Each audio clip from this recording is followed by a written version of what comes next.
was questioned Friday after the first body was found, but later released. Are there any other bodies?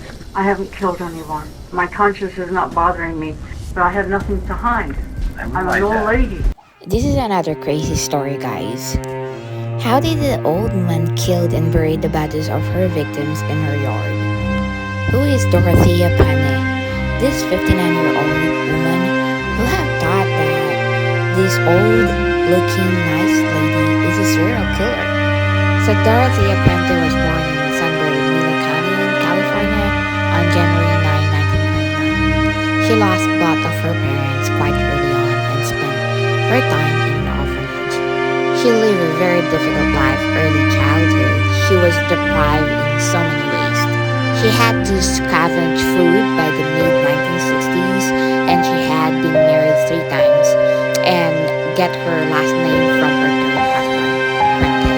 She had already served time in prison for forging checks and later on involved in sex work, selling her body. So after she got paroled, she went back to Sacramento and went back to her old business as a caretaker.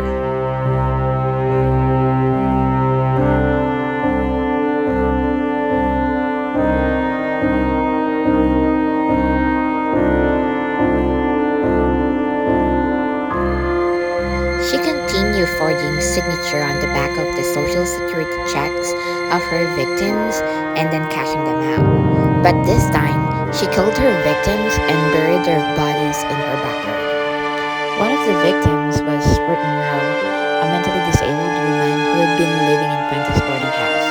Her body was found buried in the backyard of the house. Second is Alvaro or Bert Montoya, a developmentally disabled man who was also residing at Puente's boarding house. His remains were discovered in the yard as well. Third is Leona Carpenter, another tenant who had been living in Puente's boarding house. Her body was found buried on the property as well. The fourth body was Dorothy Miller, and her body were discovered in the yard.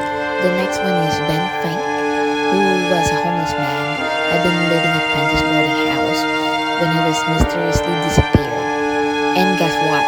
His body was eventually discovered buried on the property. And the last body that was found was James Gallup, another tenant of the boarding house, also met a tragic end